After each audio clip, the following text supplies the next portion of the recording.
From Washington, this is the Macrocast with Hamilton Place Strategies and Markets Policy Partners. Good morning, everybody. It's Friday, August 12th, and you're listening to the Macrocast, brought to you by Hamilton Place Strategies and also Markets Policy Partners. I'm Brendan Walsh, principal at Markets Policy. I'm filling in for Tony, who's enjoying some much-needed summertime rest. I'm also joined, as always, by my partner, John Fagan. And today we have a special guest, one of my good friends and also former colleagues at a investment fund, Matt Dell Orfano. He's also the founder of Telamonius Ventures. Matt, it's always good to see you. We're excited to have you. Pleasure. Got a lot to talk about. Yep. We used to sit within like 3 feet of each other at the hedge fund many moons ago. So it definitely has that getting the band back together sort of feel. Yeah, they always do. We did one recently discussing some inflation and some data around it. So I think it's great that we're doing another one because it is pretty amazing to me how much, frankly, the data didn't change that much, but how much perceptions of the data have changed in a very short period of time. Yeah. So, in our job at Markets Policy, a month ago, we actually upgraded stocks because we kind of saw this kind of playing out where it's not necessarily that inflation is coming down a ton, but just that slight inflection, changes the market perception. Also, the perception in the markets was very, very dour. People were talking about recession and, the stock market is going to go to zero and companies aren't going to earn anything. But this week we had both a consumer price index for July and also the producer price index. So I know, Matt, I know you have models that kind of go through all the different components of it. So just to recap, the expectation for the CPI was that the headline inflation was going to be up slightly. And it actually came in slightly negative and unrounded. Flattish. More importantly, probably the core component, which takes out food and energy. Because we know what the price of gas is. We get that on a daily basis. So we were aware, obviously, that the gas prices were down. But especially the housing component of the CPI is a huge contributor. And that came in a little less than people expected, which gave a lot of it put wind in the sails of the equity markets, especially the tech stocks that had been really, really beaten up. So the equity market had a big week. So can you talk a little bit about what you saw in this, and also if maybe the July reading gives us any indication to what August and September are going to look like? Sure. I mean, there's a lot there, and I think both the CPI and the PPI were good. Look, trying to answer the same question. Yeah, I mean, I think people. It's very headlines are obviously headlines become what can be most easily explained, right? And that's a really important point, because obviously you report both the year over year, which is always going to be very high because that already happened. So the more important number is actually the month over month. Sure, but that's a little less fun if you're a newspaper, a headline reporter. Yeah, look, but I will tell you, there will be just inherently more focus on it because the headlines, the year over year, for some base effect reasons, is going to likely to keep creeping down. So it's less of when it doesn't make a new high, there's less to talk about, right? So maybe they'll talk a little bit more about what's going on underneath. So you mentioned the headline stuff, and look, I always go back to, especially for folks that care a lot on policy. I always go back to, what do people care about at the grocery store? Because the gas and the food prices, at the end of the day, those people feel that it's real pain. You have to, and that matters for the midterm election. 100%. So those gasoline, as we know, has declined materially. The result of it was it took down that headline number a lot. The magnitude isn't that important. It basically knocked out any of the upside that was coming from any other categories in the headline number. Oversimplification, but that's what it did. Food stayed relatively robust. So the grocery store is still a drag for people. And frankly, the gas prices are still a drag for people, but folks generally respond to rate of change and they're feeling better about that. Now, the market response on the headline, I think whether it was a combination of just sort of not updating models or not being totally conscious of the magnitude of some of the base effects, they were expecting a little bit higher on the headline. But some of it was also because some of the core stuff came in arguably a little bit lower. Now, we discussed on the last cast where I joined that there's some weird components in there, and it's stuff like used cars and travel and car rental and things that moved around a lot because of these sort of blobs of spending. And maybe it was blobs of spending at Home Depot for a period in the pandemic, and then it was blobs of spending this summer where everyone said, hey, I'm going to get away. It's a really prices important went point. crazy. Yeah, we behaved differently than we ever had because of the pandemic. So we focused on very specific things and spent a ton of money on it, and then just stopped doing it. Yeah, and it's funny because they're not these supply and demand shocks. Economists with big data sets tend to argue about the validity of either one of those, and I think all those arguments are very valid. But I just try to be simple about it. When stores shut down, right at the beginning of the pandemic, everyone bought food. We had a food price issue, but that went away very quickly. But we did, and then we went through 18 months ish of a lot of demand for goods. And supply chain being super crummy, in addition to China not producing a lot of stuff that we were used to getting. And that created a crunch. And we saw, geez, this is really actually driving prices for supply and demand reason. And now this year, we've seen the supply and demand of services and travel have that same blob of spending effect. So it's been really interesting to see that those really do cause these jumps that have to be rectified. And it's hard to separate that in the numbers when people make assumptions about what pricing is doing overall. So I will note, I think the big thing for me in the CPI, I'm pretty simplistic about it. A lot of the categories that shouldn't respond that way, stuff like outdoor recreation equipment. When RVs were in shortage, prices were spiking because everyone wanted to buy an RV, but that's not really driving people's decisions, right? So those are sort of the edge categories we've seen sort of start to do what they used to do, right? They haven't started promoting and going down yet. In apparel, where costs have gone up, think about cotton and production and shipping, and it's been a nightmare. We've seen those prices flatten, and when you combine that with what retailers are doing, there's some promotional effects in there. So you're starting to see a couple of those categories kind of come down because what happened? Everyone ordered. They couldn't get stuff. They double ordered. And now the store at XYZ retailer is stocked with goods, and now they have to run normal promotions. Yeah. I was at TJ Maxx a couple of days ago, and there were some amazing deals at TJ Maxx because they were able to buy it from Target and Walmart because they can't sell correct. it. Because exactly. So there's stuff like that. You're starting to see that, and that will affect prices. And I would encourage anyone to sort of just log into their Amazon account. It doesn't matter what you buy.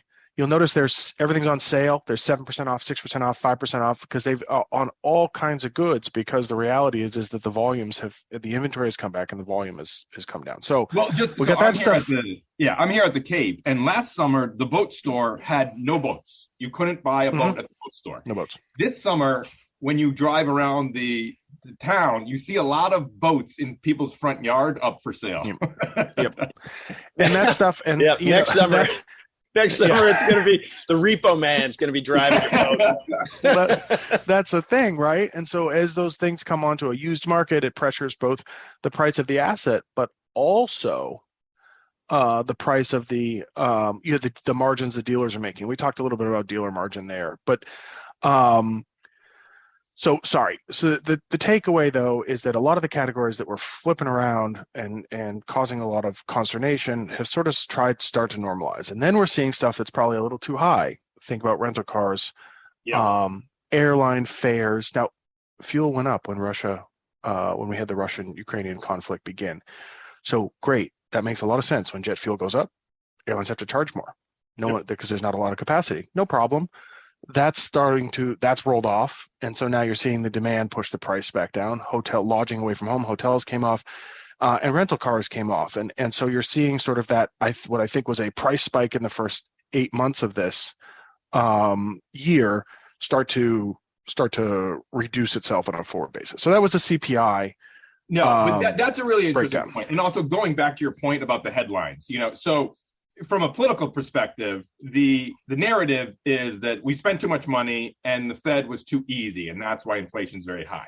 That's maybe part of it. But then you also have us coming out of a pandemic and those supply disruptions, and you also have the war in the Ukraine. So when you look at inflation, how do you I try to cause us to have 9% inflation? All of it. And that's what it's yeah. just the answer. And it's a hard answer for people to accept because they want to blame one thing or another, but it's all of it. But it's all of it. And that's okay. That's okay. And what's beautiful about the third, but each one of those things played a huge role in us having very high inflation. The bubble spending moving around, the stimulus money. I mean, and we'll talk about rents in a second, and I really want to get into rents. Yes. People experiencing discomfort and pain in our own country is always awful. And again, from a policy point of view, they're going to see a lot of headlines about increased evictions because the support programs are going away. I think we have to be very conscious of some of the, and they say, well, the pandemic has driven up or inflation has driven up pricing. Therefore, people can't afford homes. Therefore, they're being evicted. Rentals, to be specific. Now, I think we have to really dig into the data on that because I don't know if anyone can really answer for you. If you hadn't had people not turning over apartments because they were getting stimulus checks, because real estate's very local, would you have had these spikes in demand that are driving things, right? Atlanta, no, it's clearly a very important point from a policy perspective because very important. Well, there's two things going on. The way that we measure housing inflation in the CPI and PCE is how much you could rent your house for. So that's on OER, and then also how much you can rent your house, and then for. The absolute rents, correct? Yeah, but we have a unique dynamic where rental prices are staying sticky because we don't have any supply. But when we look at the overall housing market, the housing market is slowing tremendously. Correct. So as the Fed, which data point do you pay attention to? Rent? Or do you notice we raised rents and now people aren't buying houses? So both. We raised mortgage rates. So now people aren't buying houses. Yeah, just so it helps folks who are interpreting this data understand, it's very challenging. People spend a lot on housing, whether you rent it or you own it. And so the Fed tries to make, the BLS and the economic measurement attempts to try and capture that in a thoughtful way. Rents, they have a very, very wide survey sample. I'm sure there's good parts about it and bad parts about it and difficulty they have with the data, but in general, I don't know of anything better at all. And it's a wonderful data series. And on the housing, if you own your home, it doesn't matter if you're paying a mortgage or not.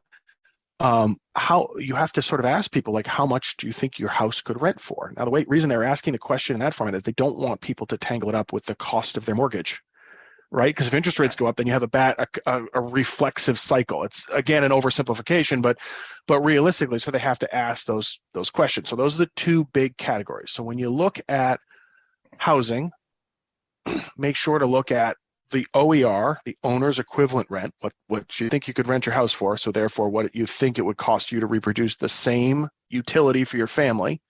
That's a very good thing to capture for generally areas with a lot of homeowners, right?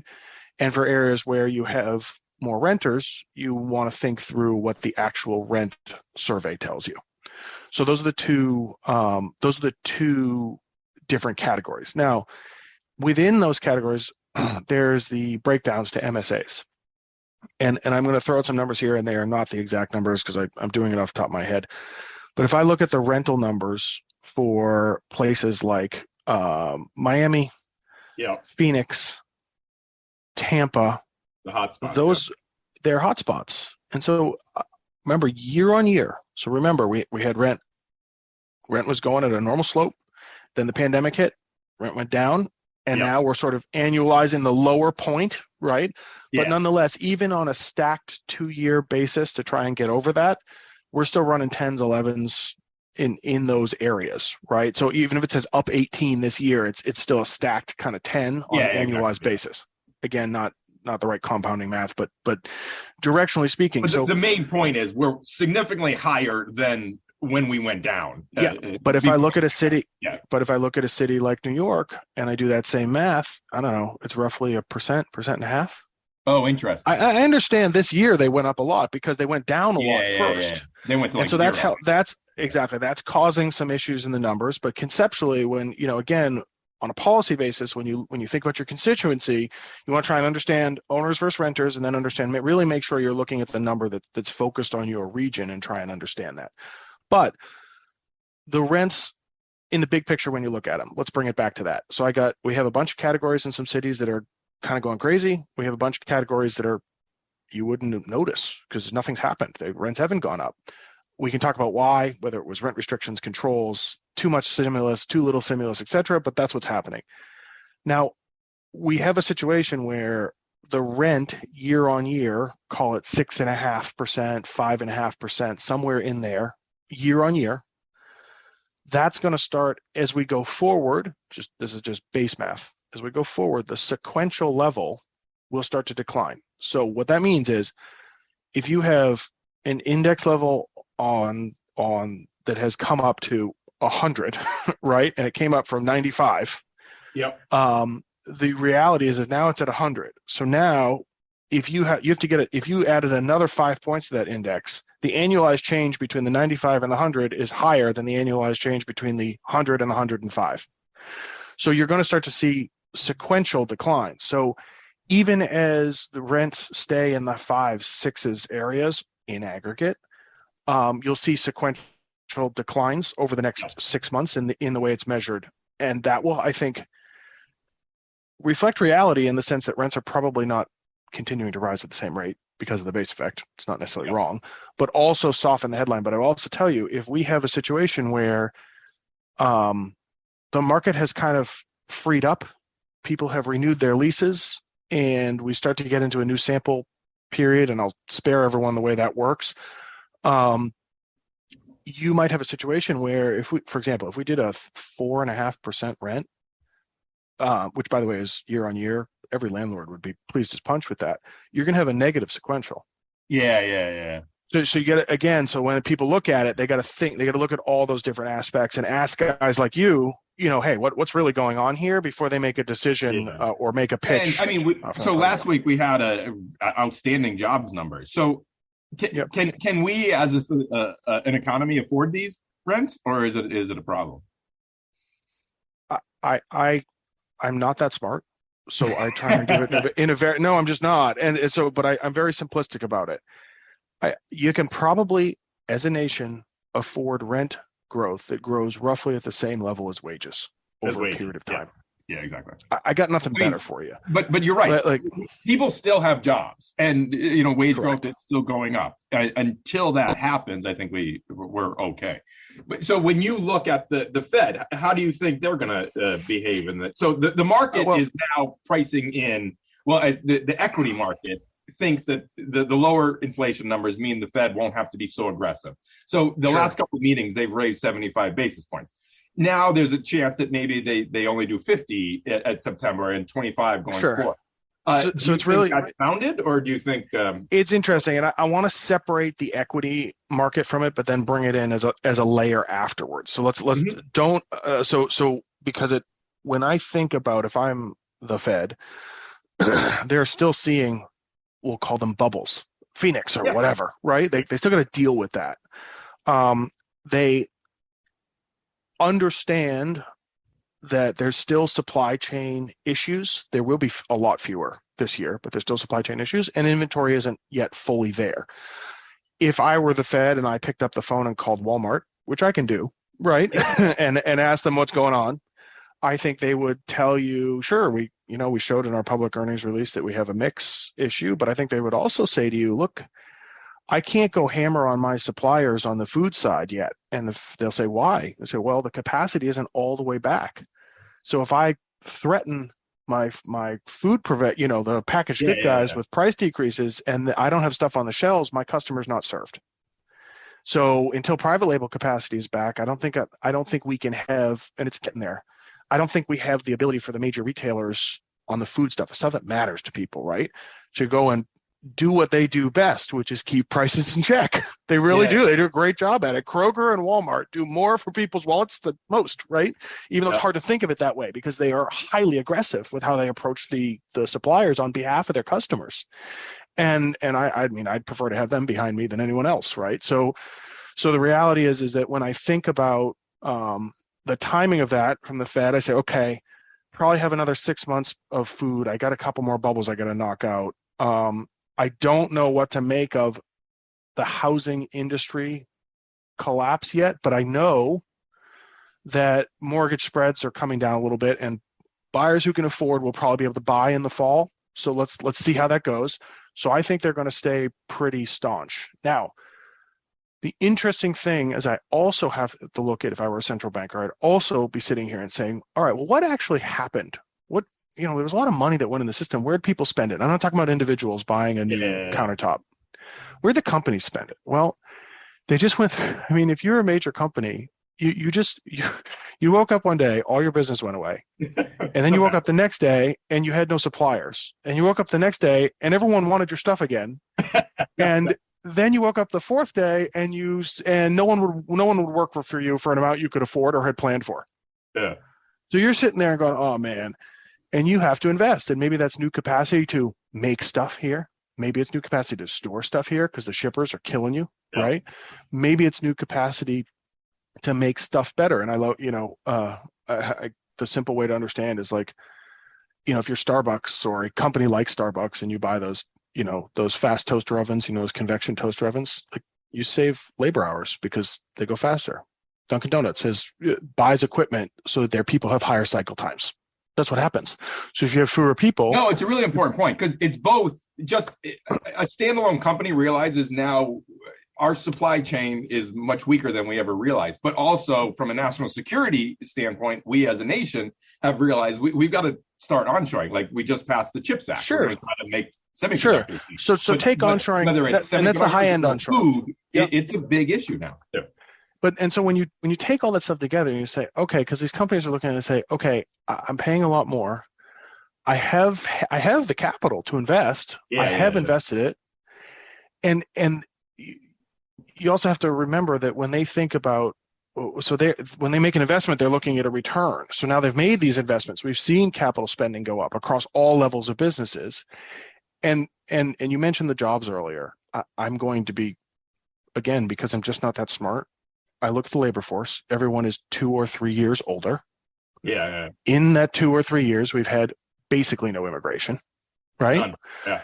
Yeah, it doesn't. The specifics aren't important. We've had no, which is really important to make sure we have GDP growth. Like thoughtful policy around there would help the economy a lot. And we also had probably an extra 500,000 or 800,000 net pass away because of the virus issues, right? I know 1 million people. I know the number of who've died from the virus, but netting to who might have passed on in excess. So if you're a company, you're sitting there and saying this labor didn't come back. So I got to deal with this without the wages going up. Now, so the Fed is saying, okay, I have no idea what full employment is, right? But gosh, if these guys have higher productivity, well, and we have a lower population growth, our per capita is going to go up. So we actually are going to have to maybe raise rates because growth is better, right? Yeah. So not because of inflation anymore, but because of growth. Yeah. Right. And by the way, not necessarily a bad thing, but conceptually, now let's bring in your equity market layer that I kind of ignored before. If we went from really sad to really happy, we might have to go back to sad about interest rates again, because the reality is they're going to. Because right now the market is pricing in, we're going to keep hiking in 2020, and then we're going to cut in 2023, which doesn't make a huge amount of sense to me. And we're too far ahead of the market narrative in this discussion. The market narrative right now is inflation coming off, and we're good. The market narrative for the next year or next 6 months out or whatever is going to be, oh my gosh, we might not actually cut in 23. Yeah, and I understand the rate change. Yeah, go ahead. I mean, it's understandable. I mean, when you look at that to me, the futures market pricing in rate cuts in 2023 is one of the most surprising dynamics out there on the macro landscape. And it really does sort of presuppose that the Fed is going to go back to its old ways. You know, the global financial crisis era of the activist Fed, we had that for 14 years, and every recovery cycle that you can think of during that period of time was always underwritten by Fed easing, and sometimes very aggressive Fed easing, and the different kinds of policies that they innovated over that period of time, QE iterations, Operation Twist. and and so forth. So it really is, the expectation is that the Fed is going to be, we'll just go back to the status quo ante, and the Fed will be in a position to cut rates. But they're going to be scared after this episode. They're going to be scared of their shadow, wouldn't you think? I mean, the idea that, especially with energy prices staying high, the idea that if they ease up prematurely and let awake the sleeping dragon, or unwind some of the progress that they've made, they'd be in a worse position than if they just held steady. And I think that's very fair for a reasonable forecast period of 4 to 6 months, because right. And then when we take that next step of, hey, is productivity better, and actually we need a higher natural interest rate because the U.S. is actually doing great. Underlying, again, that can increase the cost of capital, which for equity multiples is probably not expansionary especially in a scenario where earnings don't climb. And because of all this weird that's a really bumpiness. important point. So let's take a break here, because the Fed obviously plays a big role in overall markets, but in the end, you buy and sell a company because of their earnings. So I want to see what you saw in second quarter earnings. So we'll be back after the break. Every 2 weeks, HPS measures U.S. adults' feelings and expectations for the economy. The Civic Science Economic Sentiment Index, powered by HPS, accurately measures movements in overall national economic sentiment and provides a more sophisticated alternative to existing economic sentiment indices. To learn more, contact us through HamiltonPlaceStrategies.com.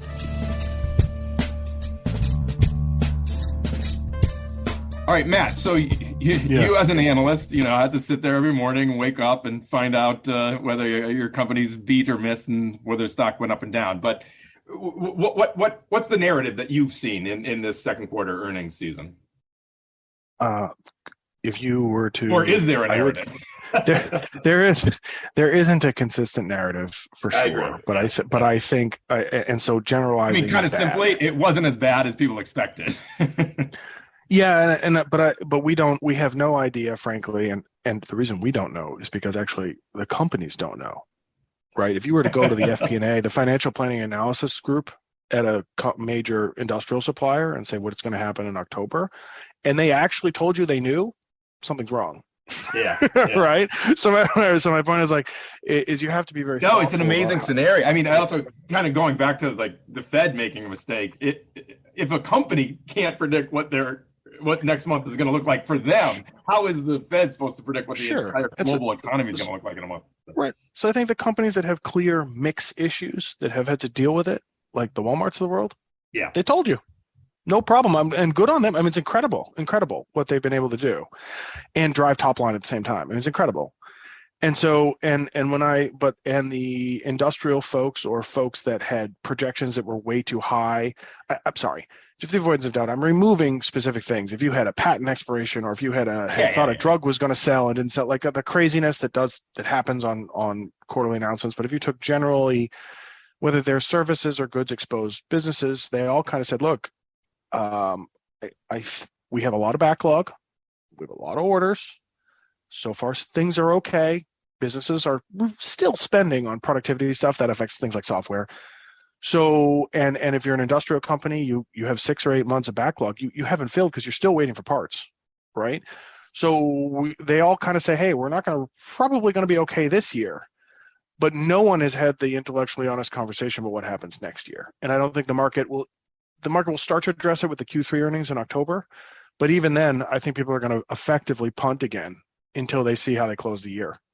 Because they don't know the base, right? Because so of what they made in the current year, and so I think, do I think there's massive collapse? Not necessarily, but as we know from the PPI, we talked about this last time. Yeah. The trade margins have come down. Which is the margins businesses trying to represent the margins that businesses make as they do business. That stuff is coming in, and we have a very high earnings number this year because of a lot of that margin element, and a lot of the energy price growth, which helped earnings a lot. Right. So when you think about what happens next year, I have no idea, number one. But if you were to ask me to bet up or down, I wouldn't necessarily bet up. I'll tell you that much. Yeah. Right. And that's kind of been the first half of this year is going to be very difficult. It was. The second half of the year is a great opportunity to make money, but 2023 is going to be a lot choppier. There's just headwinds from the macro perspective. And not that it has to be a disaster, but I don't think we're off to the races, and it's going to be correct easy to make no. money.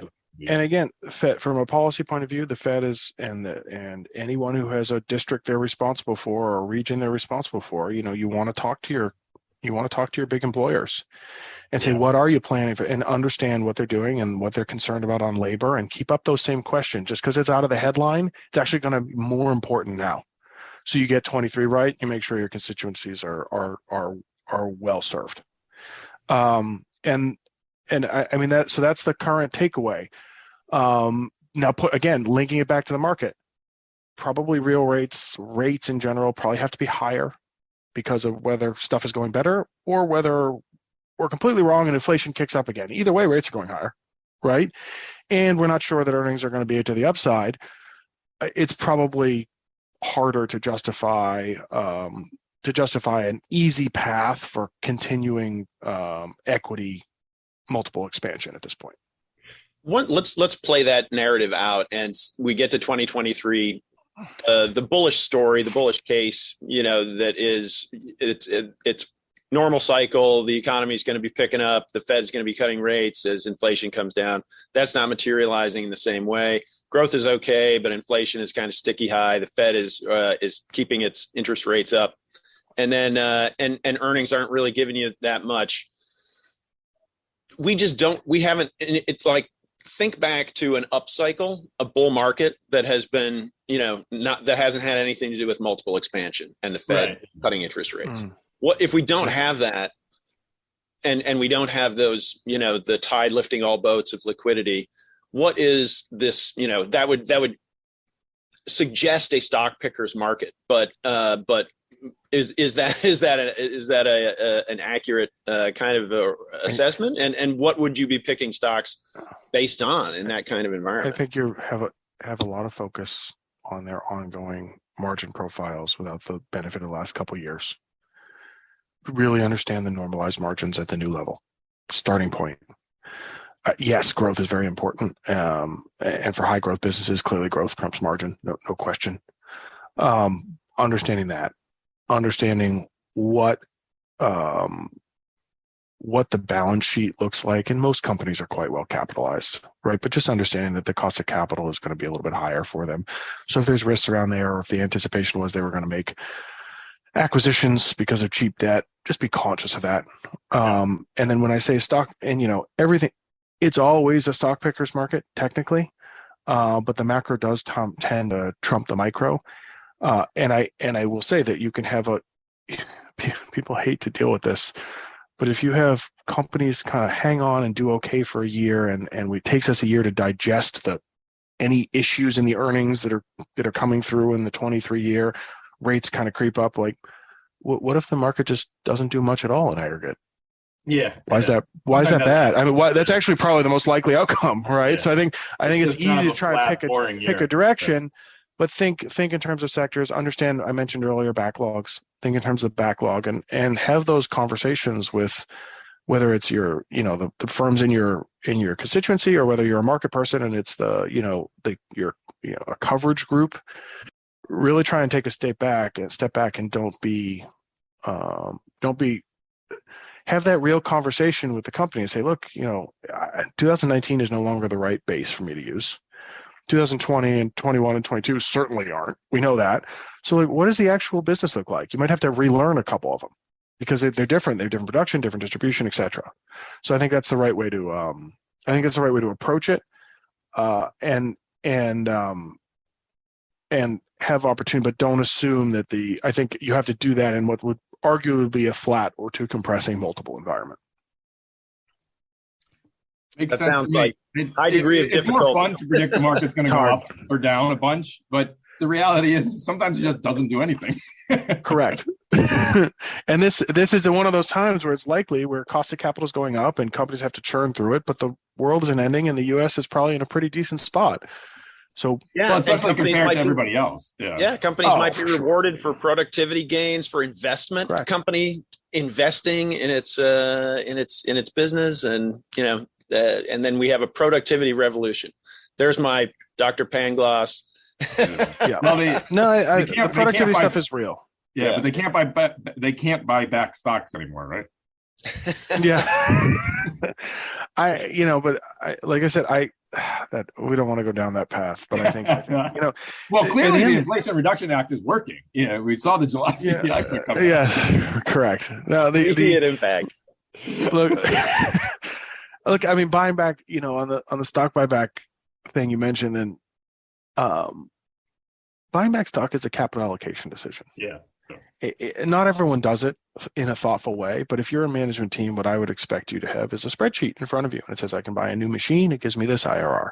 I can invest in some R&D. It gives me this IRR.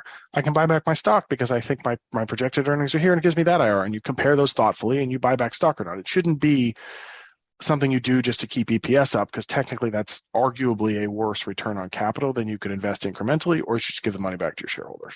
Yeah. So that's the right way to do it. And I think some companies are doing that, but you wouldn't want to take it off the table for companies when they do have cash and the market gives them that opportunity, because it does create value for the pension funds, the union pension funds, everyone that owns these things in aggregate. Don't be careful not to bite that opportunity, because it can affect people's values in their 401ks, et cetera. No, it's a really important point. I mean, we talk about Wall Street, and there's some rich people that make money off of it, but the real money comes from pensions. Right. I know. Yep. Well, this was a fun discussion. John, what do we have coming up next week?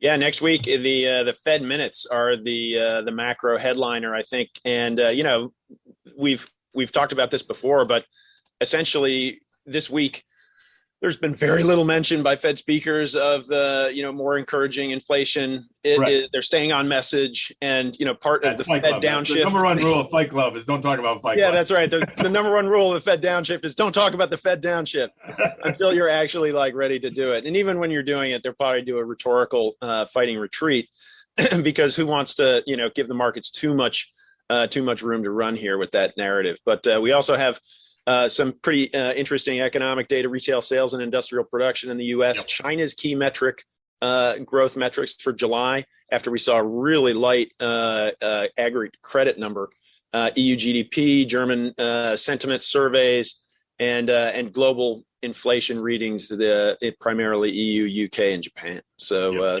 interesting data. And we've got big retailer earnings. We've got Walmart and Home Depot and Lowe's and so forth, Target too. So that'll be very telling.